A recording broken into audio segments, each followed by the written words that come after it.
My husband filed for divorce and said, "I transferred our house to my mother. You will be left with nothing." I just laughed. He had no idea that 10 years ago I had made one document. Good day, dear listeners. It's Diana again. I'm glad you're here with me. Please like this video and listen to my story till the end, and let me know which city you're listening from. That way I can see how far my story has traveled. For 17 years, I believed I had built something real, a home, a marriage, a life that made sense when I looked at it from the outside, and for a long time from the inside too. My name is Claire Merritt, and I was 43 years old when my husband stood in our kitchen in the house we had bought together, in the town where I had buried 2 dogs, planted a garden, and raised a son, and told me he had already given it all away. But I'm getting ahead of myself. Let me go back to when it was still good, or at least when I still believed it was. Daniel and I met in our mid-20s at a company picnic of all places. He was charming in that easy, unhurried way that some men carry effortlessly. He laughed at his own jokes before he finished them. He remembered how I took my coffee after one conversation. "I fell in love the way you do when you're young and haven't yet learned to ask the right questions." We married 3 years later, bought our house in Naperville, Illinois at 30, and had our son, Marcus, at 32. From the outside, we looked like exactly what we were supposed to be. The house was a 4-bedroom colonial on Elmwood Drive. I had chosen the paint colors for every room.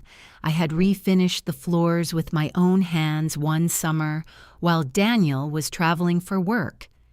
I had planted lavender along the front walk because I read somewhere that it keeps mosquitoes away.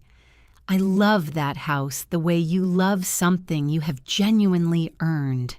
For the first decade, I had no reason to doubt what I had. Daniel worked in commercial real estate development. I was a paralegal at a mid-size firm in the city. We shared finances, shared dinners most nights, shared the ordinary rhythms of a functioning life. Were we passionate? Not anymore. But I had stopped expecting passion. I expected partnership. I thought that was what we had. The first warning sign came so gently I almost missed it. It was a Tuesday in February. I remember because I had just come home from a deposition that had run 3 hours over schedule, and I was exhausted down to my teeth. I walked into the kitchen and found Daniel on the phone, speaking quietly, turned toward the window. The moment he heard me, he said, "I'll call you back," and hung up. He turned and smiled at me like nothing had happened. I told myself it was work. He was always on the phone for work. But I noticed, the way you notice a single thread loose on a sweater and choose for a while not to pull it. The calls became a pattern over the following months. Always quiet, always ended when I entered the room. He began going to his mother's house in Oak Park more frequently.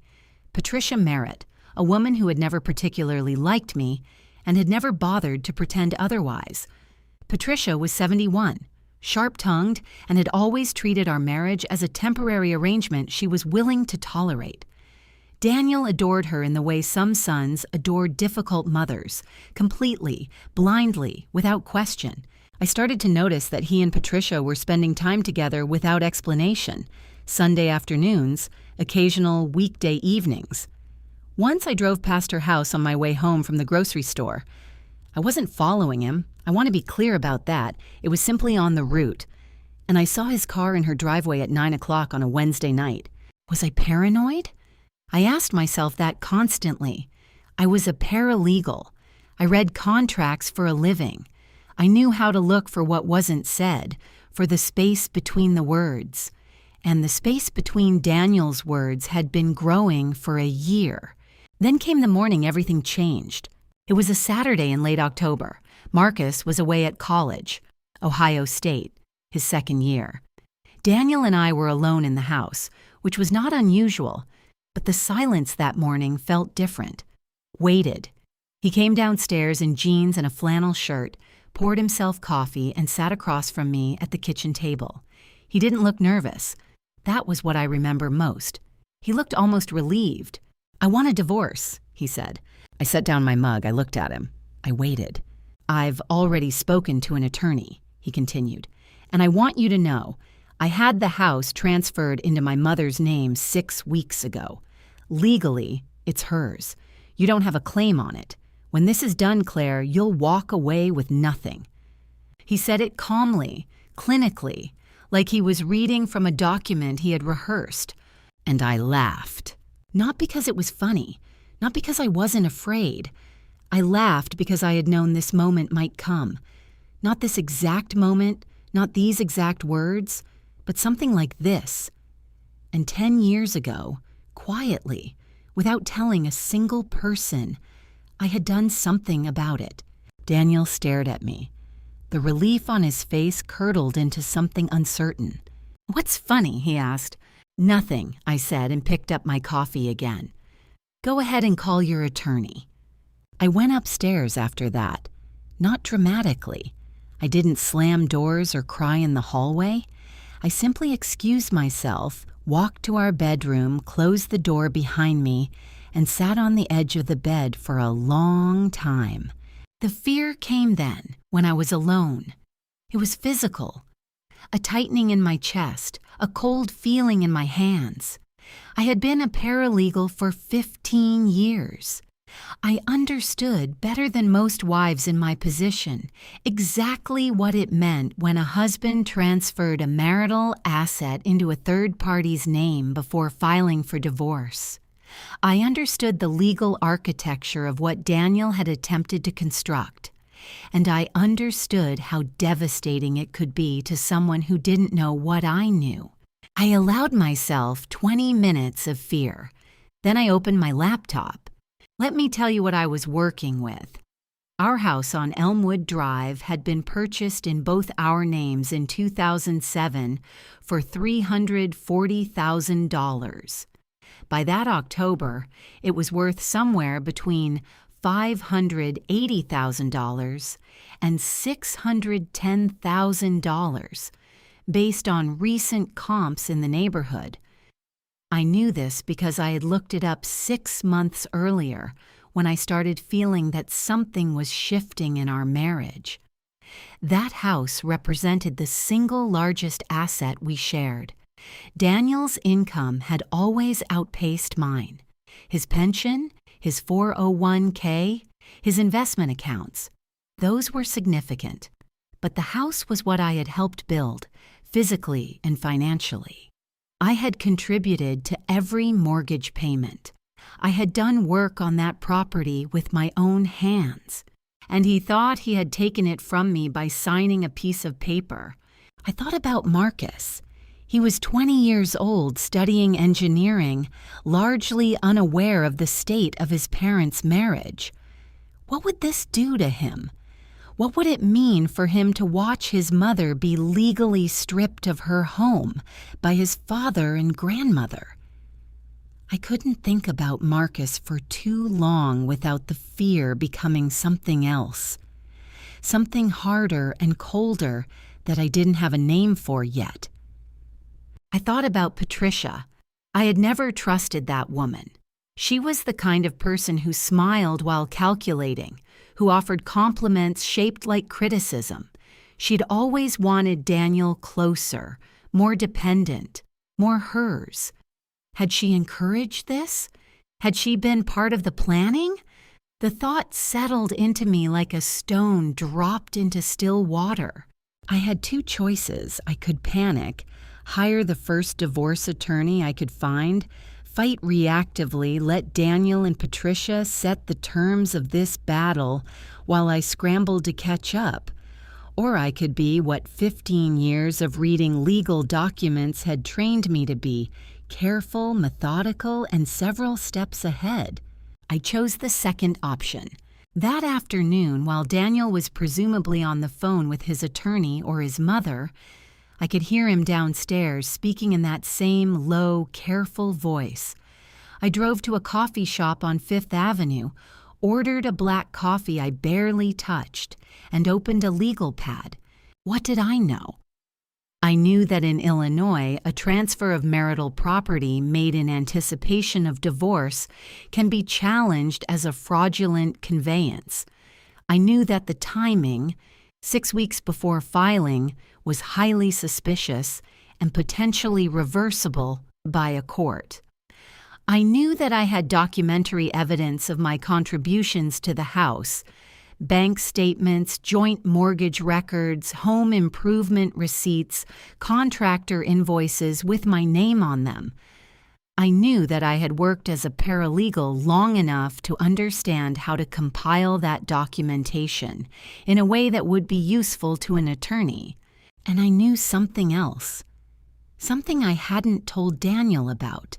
Something I had done 10 years ago, quietly, without fanfare, without explanation, because a small, careful part of me had always understood that in this life, you protect yourself. 10 years ago, I had consulted a real estate attorney, a woman named Barbara Kowalski, who had an office in Evanston and specialized in marital property law. I had gone to her not because I was planning to leave my marriage, but because I had been reading a case at work involving a woman in circumstances uncomfortably similar to mine, and something in me had whispered, "Document everything." Barbara had advised me to do something very specific, and I had done it.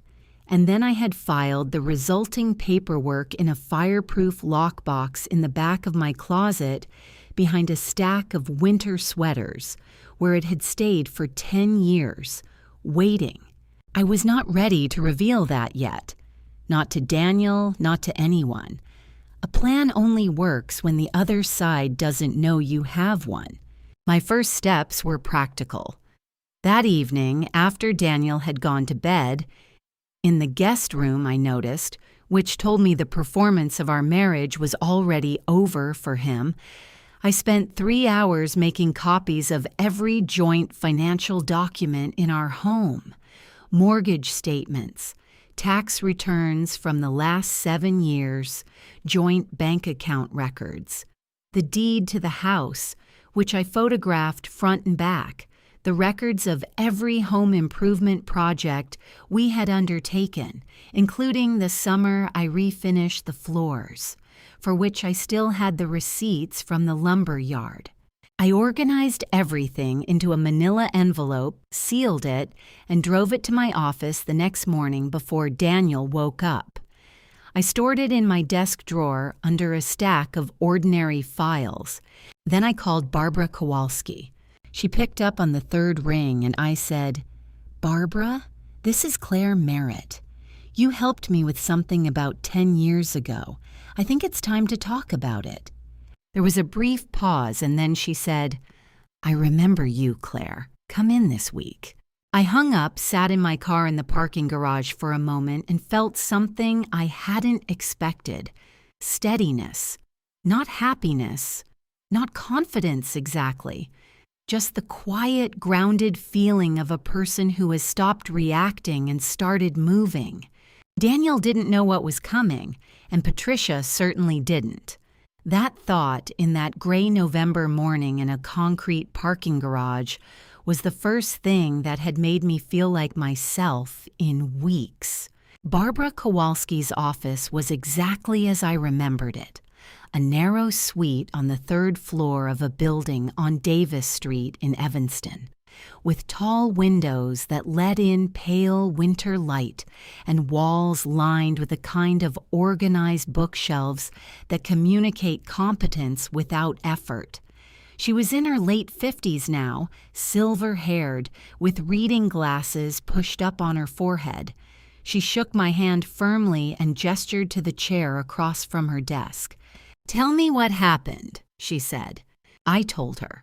I was precise.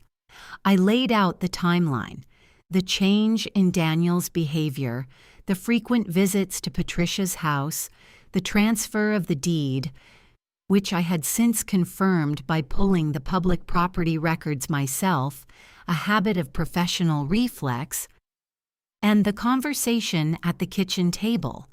I did not editorialize. I spoke the way I had learned to speak preparing attorneys for depositions. Facts, sequence, documentation. Barbara listened without interrupting. When I finished, she folded her hands on her desk and looked at me steadily. The transfer, she said, was made 6 weeks before he filed. In Illinois, that's within the window we'd want to examine for fraudulent conveyance. If we can demonstrate that the transfer was made with intent to deprive you of a marital asset, a court can void it. I know, I said. She smiled slightly. Of course you do. Now, you mentioned something on the phone. Something from 10 years ago. I reached into my bag and placed the envelope on her desk. Inside was a single notarized document, a transmutation agreement, a legal instrument in which both spouses formally acknowledged the character of a property as marital. Daniel had signed it. I had witnessed it notarized. It had been executed in this very office 10 years ago when I had convinced Daniel, gently as part of a conversation about estate planning, framed as something routine, to sign several documents related to our shared assets. He had been distracted that day, I remembered. He'd had a work call. He'd signed where I pointed and gone back to his phone. The transmutation agreement explicitly stated that the Elmwood Drive property was marital property, regardless of how title was held or subsequently transferred. Barbara picked up the document. She read it. She set it down. She looked at me over her reading glasses. "Claire," she said quietly, "this changes everything." "Yes," I said, "I thought it might." What that document did, in practical terms, was this. It created a binding legal record, executed by Daniel himself, acknowledging the marital character of the house. Any subsequent transfer, including the one to Patricia, could be challenged not merely on fraudulent conveyance grounds, but as a violation of an existing agreement. It made Daniel's position substantially weaker. It made Patricia's ownership claim precarious, and it was executed before any marital conflict had arisen, which meant it could not be characterized as a defensive maneuver. It was simply a document that existed. Barbara agreed to represent me. We spent 2 hours that afternoon mapping out our strategy. She would file a formal response to the divorce petition, including a motion to void the property transfer. She would request full financial disclosure from Daniel, his accounts, his income, his pension, through the standard discovery process. And she would, at the appropriate moment, introduce the transmutation agreement. "He doesn't know about this document?" Barbara asked. "He signed it in a distracted rush and forgot about it within 20 minutes, I said. "To my knowledge, he has never thought about it since." "Good," she said. "Let's keep it that way for now." I drove home that evening feeling the particular calm of a person who has placed their most important card face down on the table. The game was not over. It hadn't truly begun. But I knew something Daniel didn't. And in any conflict, that asymmetry is everything. What I didn't know, driving home on the Eisenhower Expressway with the Chicago skyline behind me, was that Daniel had already begun to notice something was wrong. He called me that evening while I was making dinner. I was in the kitchen, our kitchen, standing at the stove we had argued over purchasing, because it was more than we needed. He was in the living room, and he came to the doorway. "Did you speak to someone?" he asked. "About what?" "An attorney." I turned and looked at him. "Why would you ask me that?" He watched me for a moment. "You seem different." "I'm the same," I said, and turned back to the stove. But he wasn't wrong. I was different. The woman who had sat on the edge of the bed 24 hours ago with cold hands and a constricting chest was gone. What had replaced her was harder and more patient. 2 days later, I received a call from a colleague at my firm, a woman named Jan, who handled real estate closings and had a habit of noticing things. She told me carefully that a man she believed was Daniel had called the firm's main line asking if I had recently consulted any attorneys within the building. The message was clear. Daniel was checking. He was beginning to feel the shape of something he couldn't quite see. And Patricia, I learned this later through a mutual acquaintance who had no idea she was giving me useful information, had told someone at her church that she was certain the house was settled and secure and that Claire won't be a problem. I wrote that down in my legal pad when I heard it. Underneath it, I wrote, "Point of no return." They had made their move. They had counted their victory. They were already relaxing. That was their first real mistake. Barbara filed the motion on a Thursday morning. By Friday afternoon, Daniel's attorney had received it. I know this because Daniel called me at 4:47 p.m. I still have the call log. And his voice, for the first time in this entire ordeal, had lost its practiced composure. "What is this document?" he said. "You'll need to speak with my attorney," I said. "Claire." "Daniel, I'm not going to discuss this with you directly. That's what attorneys are for." I hung up. The motion Barbara had filed was precise and comprehensive. It challenged the property transfer to Patricia on 2 grounds: fraudulent conveyance under Illinois statute and violation of the transmutation agreement Daniel had executed 10 years prior. Attached were certified copies of the deed history, our joint mortgage records, my documented financial contributions, and the notarized agreement itself. It was, in Barbara's words, a clean filing, meaning it would not be easy to dismiss. What happened next confirmed everything I had suspected about the nature of the opposition I was facing. Patricia called me directly on Saturday morning.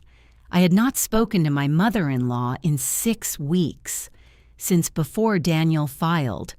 Her voice was controlled, but the edges of it were sharp in a way that reminded me of a knife being handled carefully by someone trying not to appear dangerous. "Claire," she said, "I think we need to have a conversation, just the 2 of us." "Patricia," I said, "you are a party in my divorce litigation. I'm not going to have a private conversation with you." A pause. "I think you're making a serious mistake. I think I'll let the court decide that. Daniel and I have resources you don't have." A beat. "And connections you don't have. I want you to understand that." I wrote down the time and exact words of the call immediately after hanging up. I forwarded my notes to Barbara. Barbara noted that if the statement about connections could be interpreted as a threat related to ongoing litigation, it might become relevant later. Daniel appeared at the house that weekend. He had moved to Patricia's in Oak Park after our kitchen conversation, taking a bag of clothes and his laptop. He let himself in with his key on Sunday afternoon while I was in the garden. He walked out to the back and stood watching me for a moment. "You need to drop this," he said. "The document is a decade old. My attorney says it won't hold." I pulled a weed from the base of the lavender and didn't look up. "Your attorney is welcome to make that argument. My mother is going to fight this, Claire. She has the money to fight it longer than you do." I stood and brushed dirt from my hands. I looked at him. This man I had been married to for 17 years, standing in the garden I had planted, and I felt something I hadn't expected. Not anger, not grief, but a kind of distant clarity. "You should go," I said. He stared at me. I could see him trying to locate the version of me he had expected to find. Frightened, reactive, overwhelmed. She wasn't there. He left. The escalation came midweek. Daniel's attorney filed a motion arguing that the transmutation agreement was obtained under economic duress and misrepresentation. A creative but legally thin argument, since Daniel had signed the document voluntarily at a neutral attorney's office with no financial pressure present. Barbara called me to discuss it, and I could hear the professional disdain in her voice. They're arguing he didn't understand what he signed, she told me, which will require him to testify that he signed a legal document without reading it. Judges tend not to look favorably on that. What do we do? We respond and we prepare for discovery. The week had been exhausting in the specific way that sustained conflict is exhausting. Not one dramatic blow, but a constant low-grade expenditure of attention and energy. By Friday, I had eaten poorly, slept badly, and answered more emails than I could count. Barbara, to her credit, noticed. "Claire," she said at the end of our Friday call, "take the weekend. Don't look at any of this. Let me do my job." I drove north on Saturday. I had a college friend named Renata who lived in Madison, Wisconsin. We had known each other since our 20s, the kind of friend who requires no explanation and offers no judgment. I called her from the car and she said simply, "Come, I'll make soup. 2 days in Madison." Renata's house was small and warm and smelled of coffee and old books. We didn't talk about Daniel for most of the first day. We watched bad television and took a long walk along the lake and ate the soup she had made, which was lentil and deeply comforting. On the second day, I told her everything. She listened. She didn't try to fix it or reframe it or tell me what she would have done. She just listened, and when I finished, she said, "You're going to be all right, you know." I drove back to Naperville on Sunday evening. The house on Elmwood Drive was quiet. I walked through the rooms, the refinished floors, the paint colors I had chosen, the lavender still visible through the kitchen window in the last of the autumn light. And I felt, for the first time, that I was fighting for something real. I was ready for whatever came next. The offer came through Daniel's attorney in the form of a formal settlement proposal, delivered to Barbara on a Tuesday morning approximately 2 weeks after the initial filing. Daniel was willing, the proposal stated, to give me a cash payment of $85,000 in exchange for dropping the challenge to the property transfer and accepting a no-contest dissolution of the marriage.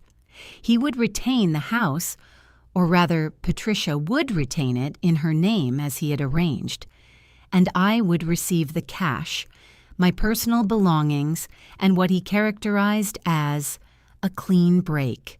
Barbara called me and read it to me over the phone. I sat with it for a moment. $85,000 was not nothing.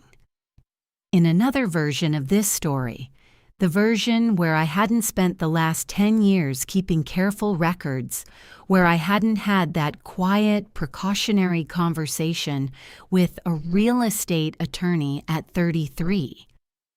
It might have been the best I could hope for. It might have been the thing I took, because it was something and something was better than nothing. But the house was worth over $500,000. My legal position was strong, and the $85,000 offer told me something important. Daniel and Patricia were worried. People who hold unassailable positions don't offer settlements. People who know they might lose do. "Decline," I told Barbara. "I'll inform them." And Barbara, can you note in our response that we found the offer to be not reflective of the actual value of the marital estate? A pause. I can say something to that effect, yes. Good. The days that followed were quieter than I expected. Daniel and Patricia, having received the rejection, appeared to pull back. There were no calls, no appearances, no further maneuvers. I imagined them regrouping. Patricia at her kitchen table in Oak Park, going over numbers with Daniel, trying to find a different angle. The image didn't frighten me. It almost made me feel composed. Was I cold? People sometimes use that word for women who don't cry publicly in difficult situations. I wasn't cold. I was conserving. There's a difference. I returned to work, which helped. The office was ordinary in a way I needed. The hum of air conditioning, the rhythm of document review, the particular focused attention required by my job. My colleagues, for the most part, didn't know what was happening in my personal life. I had told only one person at work, my supervisor, a woman named Diane, who had herself been through a difficult divorce 8 years earlier and who received the information with the kind of quiet understanding that requires no performance. "Take whatever time you need for appointments," she said. "We'll cover it." I thanked her and went back to my desk. The genuine social support I found came from 2 directions, and both of them mattered more than I would have predicted. The first was Renata, who had shifted from weekend friend to something more consistently present. She called me every 2 or 3 days, not to ask for updates, but simply to check in. "How are you sleeping?" she'd ask. "Are you eating like a person?" Her consistency was a kind of anchor. I knew the call was coming.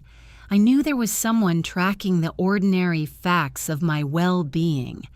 The second was more unexpected. Marcus called me on a Wednesday night, my son at Ohio State, who I had been careful not to burden with the details of what is happening. He said he had spoken to his father, and his father had told him about the divorce. I braced myself. Marcus was 20 years old. He loved both his parents. This was going to be complicated. But what he said was, "Mom, Dad wasn't very honest with me about things. I could hear it. Are you okay? Do you need anything?" I had to be very still for a moment before I could answer. "I'm okay," I told him. "I'm handling it." "I know you are," he said. "I just wanted to say, I know you're not the one who started this." I didn't ask him how he knew. I didn't need to.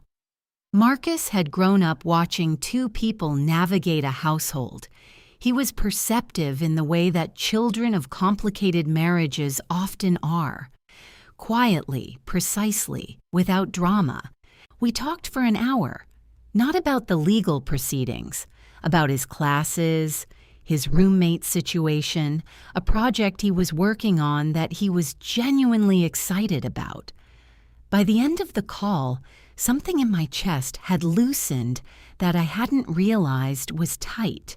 I went to bed that night earlier than I had in weeks. I slept without waking. The war was ongoing, but I was not fighting it alone. And Daniel and Patricia, watching from whatever vantage point they had chosen, I could almost feel their eyes, their calculation, their weight, were about to discover that patience in the hands of the right person is not passivity. It is preparation. They came on a Saturday afternoon, the 2 of them together, which told me everything about what kind of visit this was going to be. I watched them come up the front walk through the kitchen window. Daniel in a coat I had given him 2 Christmases ago, Patricia in her good wool jacket, the one she wore to church and to events she considered important. They rang the doorbell. I waited a moment. Then I opened the door. Claire. Daniel's voice was warmer than it had been in weeks. "Can we come in? We just want to talk." I looked at Patricia. She had arranged her face into something resembling concern. "You can come in," I said, But I want to be clear. I'm not going to make any agreements without my attorney present. This isn't about agreements, Daniel said. We just want to have a conversation, like adults. I stepped back and let them in. We sat in the living room, they on the sofa, me in the armchair across from them. The geometry of it felt deliberate. Patricia folded her hands in her lap. Daniel leaned forward with his elbows on his knees, the posture of someone performing candor. "Claire," he said, "I think we've let this get out of hand. I don't want this to be a war." "It didn't have to be," I said. "You're right. I made mistakes. I handled things badly at the beginning." He paused. "I'm willing to do things differently. But this legal challenge, it's going to drag on for months, maybe over a year. Is that really what you want? Fighting in court while Marcus watches?" And there it was, the first real card. Marcus, the invocation of our son as a reason for me to stand down. I breathed evenly. Marcus is an adult. He can handle the truth. Patricia spoke for the first time. Her voice was measured, almost gentle, which was, in my experience of her, the most dangerous register she operated in. "Claire, I've always respected you. I know we haven't always been close, but I want you to know that I don't bear you any ill will. I only accepted the house into my name because Daniel asked me to, as a practical matter. I'm willing to work with you on something fair." "What does fair look like to you, Patricia?" I asked. $100,000, she said. Cash, paid within 60 days of the divorce being finalized, and we all move on with our lives. I looked at her. 71 years old, silver hair, capable hands. She had raised Daniel. She had held this family at arm's length for 17 years, while I planted lavender in its front garden and refinished its floors. And now she was sitting in my living room, offering me $100,000 for a property she would sell for 6 times that. "I appreciate the offer," I said, "but I'm going to continue with my legal process." Daniel's composure cracked slightly. "Claire, this is irrational. You're going to spend tens of thousands in legal fees. I've accounted for that and put Marcus through. Don't use our son as a negotiating tool," I said. My voice was calm. "I'm asking you not to do that." Daniel stood up. The performance of reasonableness was over. "You're going to lose," he said. "My mother owns that house, legally. Whatever document you have from 10 years ago, my attorney is going to challenge it, and it's going to drag through the courts. And you are going to spend every dollar you have on attorneys before it's done." "Then we'll find out," I said. Patricia rose too. She had not raised her voice once. That somehow was worse. "I had hoped we could avoid this," she said. "I want you to understand that we will not settle again. The next offer was the last offer." "I understand," I said. I walked them to the door. I watched them go down the front walk, Daniel tight-shouldered, Patricia still composed, and I closed the door and stood in the hallway. The fear came then. It was real, and I won't pretend it wasn't. Patricia's composure was the fear, the sense that she had calculated something I hadn't, that there was a move I didn't see. She was not a stupid woman. She had resources. She had connections she had mentioned once, and not again. But the fear was information. It told me to be more careful, not less, to check every assumption, to not allow myself the luxury of assuming I had already won simply because I had a strong position. I called Barbara that evening and told her about the visit. She listened, asked several precise questions, and said, "They're rattled, Claire. Rattled people make mistakes." "I know," I said. "But you should also know. They may try harder in the next phase. Discovery is coming. They're not going to enjoy it. I hung up and went to the kitchen and made myself tea and stood at the window and looked at the lavender, frost-bitten now in November but still structural, still there. Fear was one thing, but underneath it, underneath the cold recognition that I was in a real fight with real opponents, there was something else. Something that had been building since that morning at the kitchen table when Daniel told me I would have nothing, and I had laughed. I was going to see this through, whatever it cost, however long it took. They had underestimated me for 17 years. I had let them. Never again. The hearing was scheduled for a Thursday in February, 4 months after Daniel had filed. Barbara had prepared me thoroughly. We had met 6 times in the preceding weeks, sometimes in her office, sometimes by phone, going over the likely questions, the likely objections, the way Daniel's attorney would frame their narrative.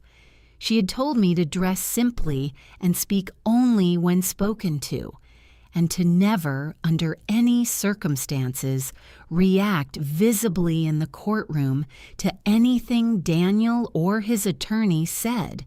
Judges notice everything, she told me. They notice who looks at the clock.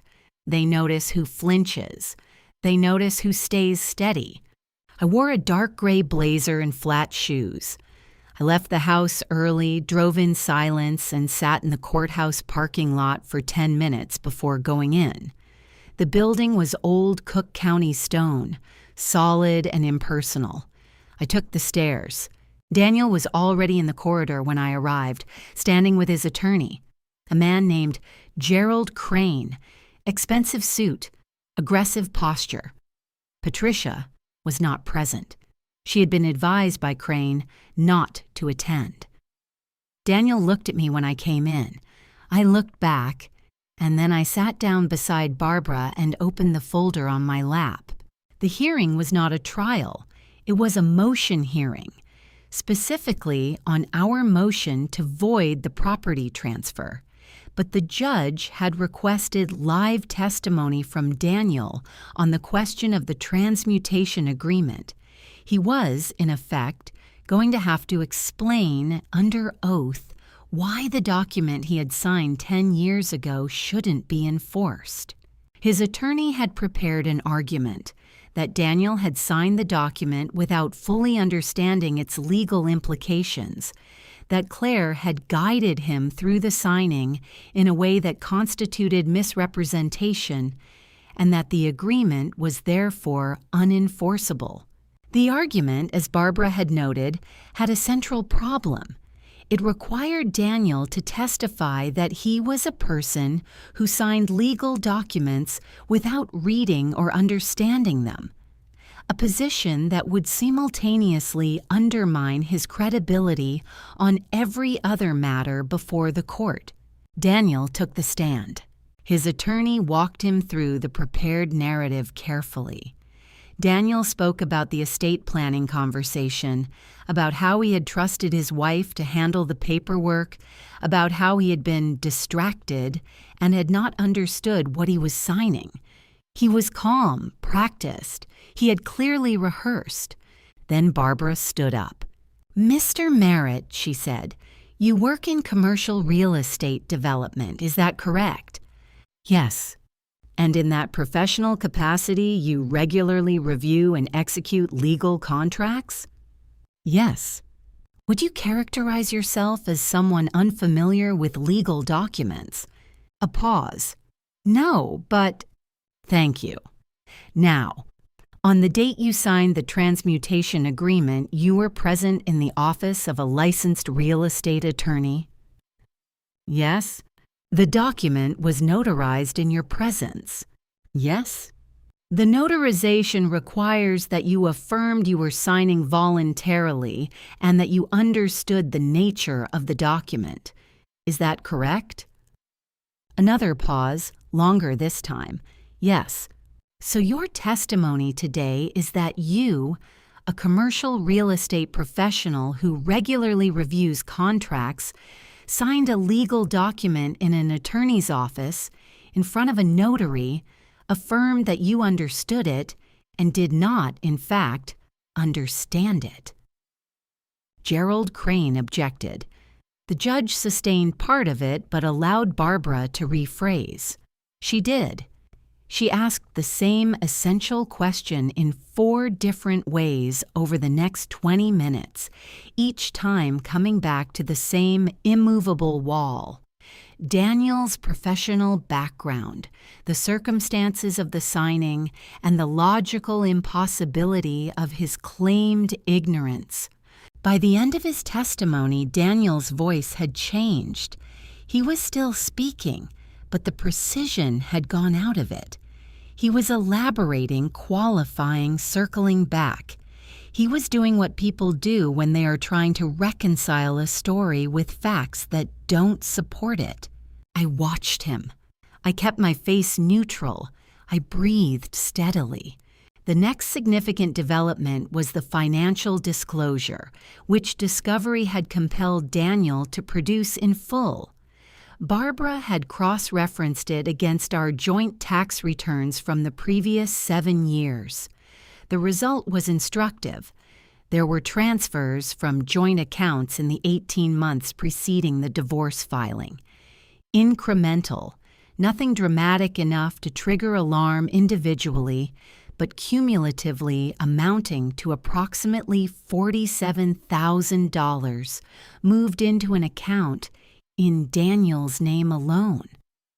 Barbara presented this to the judge not as an allegation, but as a documented discrepancy in need of explanation.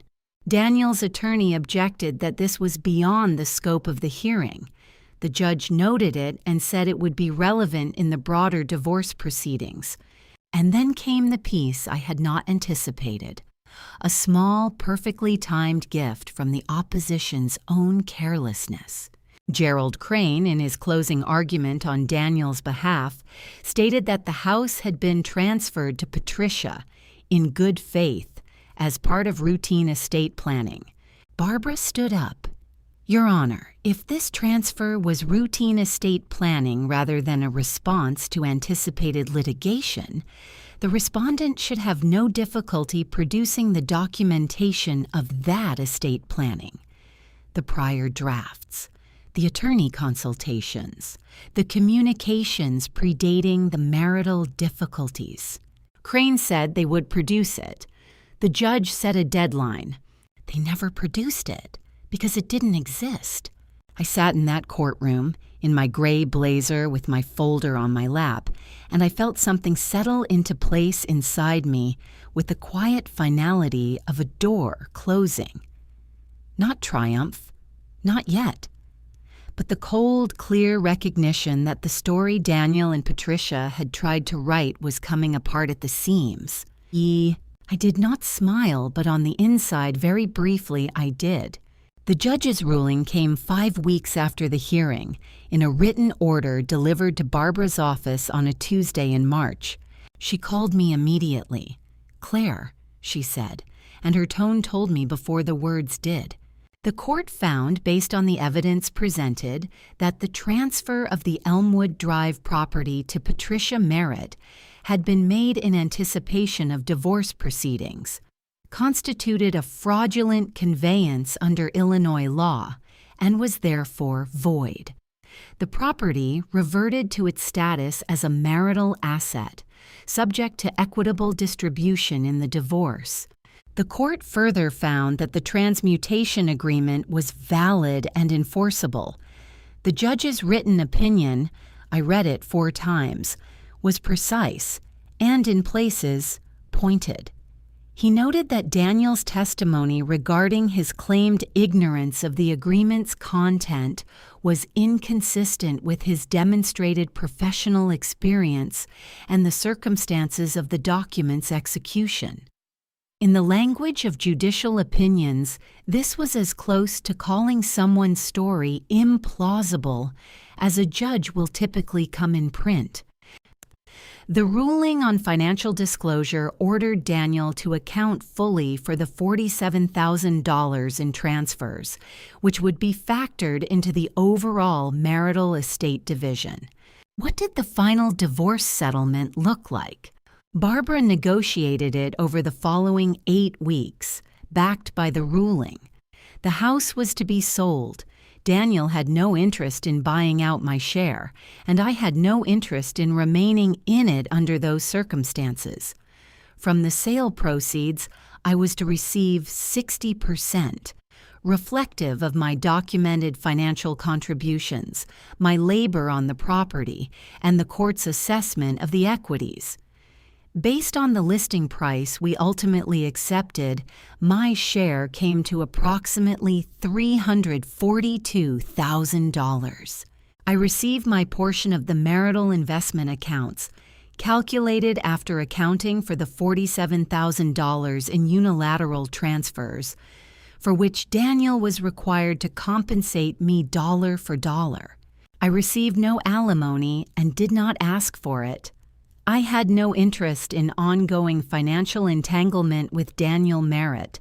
Patricia received nothing. The house had reverted from her name. The court had found her to be a participant in a fraudulent scheme. And while she faced no criminal charges, the transfer, though legally void, had not crossed into criminal fraud under Illinois law. Her ownership claim was extinguished entirely. She had received no benefit. She had incurred legal fees. She had been named in a court order that described a property transfer made in bad faith. For a woman who cared very much about appearances, who wore her good wool jacket to events she considered important and spoke carefully and smiled while calculating, this was a particular kind of defeat. Daniel called me once after the ruling. I didn't pick up. Barbara advised me not to, and in any case, I had nothing to say to him that a legal document hadn't already said more precisely. I sold my interest in the house through the process, moved my personal belongings into a rental apartment in a neighborhood I had always liked but never lived in, and sat in my new kitchen on the first morning with a cup of coffee and the particular quiet of a woman who has come through something. Was it hard? Yes. Was it long? Yes. Had it cost me? In legal fees, in sleepless weeks, in the specific grief of watching a marriage dissolve in the worst possible way, more than I had anticipated? Yes, but I walked away with my dignity, my financial stability, my son, and the knowledge that I had not been made into what Daniel had planned for me, a woman left with nothing. He had told me I would have nothing.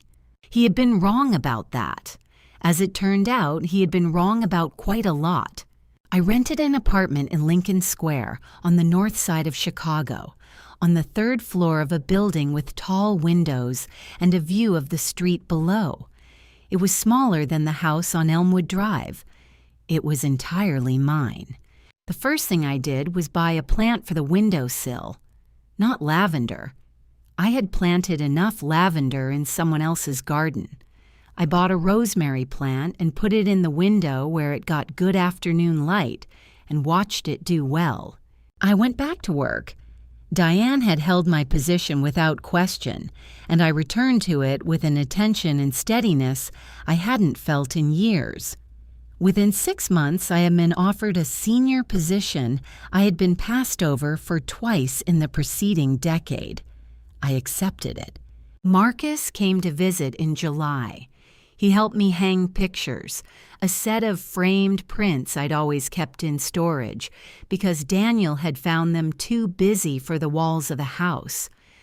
Marcus stood back and looked at them and said, "That's better," with the quiet authority of someone who has good taste and doesn't announce it. We walked along the lakefront one evening. At one point, he said without preamble, "I'm glad you didn't just take whatever they offered." "So am I," I said. "He thought you would," Marcus said. I think he thought you'd be so scared you'd just accept it. He didn't know me as well as he thought, I said. Marcus looked at the lake. No, he really didn't.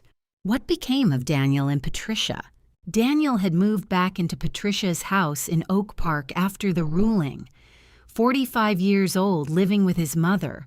The relationship he'd apparently been conducting before the divorce had not survived the circumstances.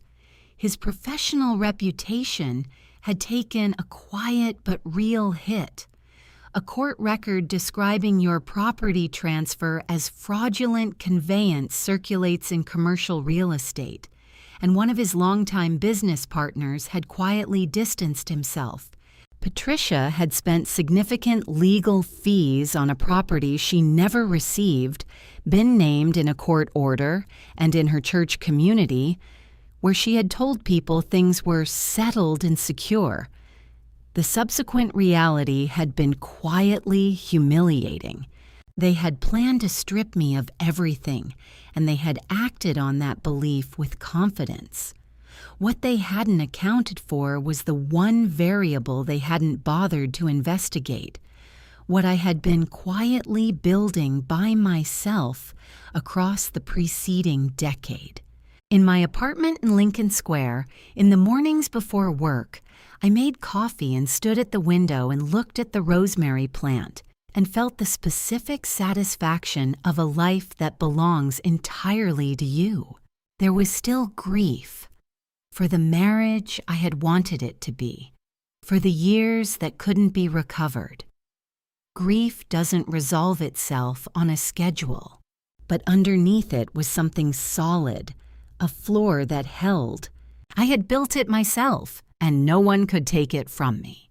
10 years before Daniel told me I'd have nothing, I made a quiet choice, not out of fear, but out of clarity. I want you to take this away. Protect yourself before you need to. Read what you sign. Document what you build. Trust carefully and verify quietly. I didn't win because I was lucky. I won because I was prepared. What would you have done in my place? Would you have taken the settlement? Would you have trusted that the law would protect you without doing the work yourself? Leave your answer in the comments, and if this story moved you, subscribe. Thank you for listening.